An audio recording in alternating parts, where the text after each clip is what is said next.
Welcome to the How Good It Can Get podcast, where we dive deep into the transformative journey from surviving to thriving. Join me, your host, Andrea Rice, on this empowering exploration of mindfulness, spirituality, and unlocking your full potential. Let me show you just how good it can get.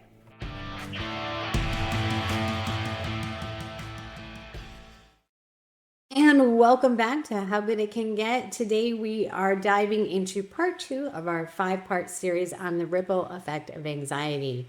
And in the last episode, we covered a little bit about the hidden toll it takes on our loved ones when we suffer from anxiety, and we often don't see that it's actually affecting everyone around us.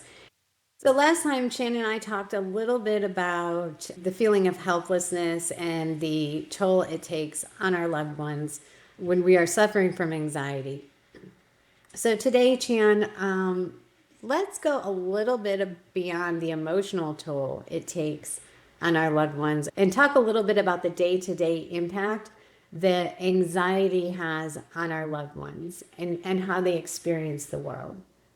Yes, one of the biggest shifts is in our social life and the activities we do on a daily basis. If an anxious person struggles with social situations or going out, it also affects us, because then if they feel nervous about going somewhere and being social, I would have to typically decline an invitation, which starts occurring more and more, which ends up leading to isolation for our loved ones, even though we're doing it out of love and support. I think it's really important that you use the word isolation, because anxiety, the person suffering, often feels very isolated. I know I suffered from severe anxiety for years, and there was a 1.5 year period I didn't go anywhere but home and work for 1.5 years. I did not go anywhere. I did not socialize. And what's interesting is you think about the person with anxiety, the person who is suffering, their world shrinks. Absolutely. I am a very social person by nature. And during my relationship, many times I ended up going to social events by myself. Of course, then that brings attention. Where is your partner? Why didn't she come this time?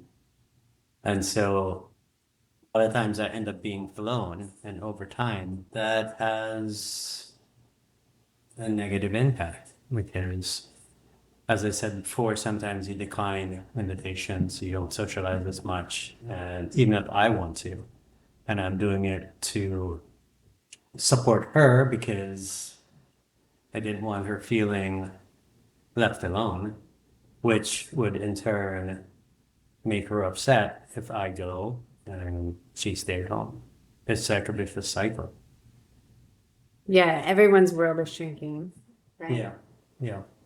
So as we wrap up this particular episode, anxiety can be isolating, and it's shrinking the world for both your loved one and the person who is currently suffering from anxiety. And that can lead to resentment, I would think, over time. So our next episode, our part 3, is going to dive a little bit into resentment. So please come back and join us for part 3 of the ripple effect of anxiety.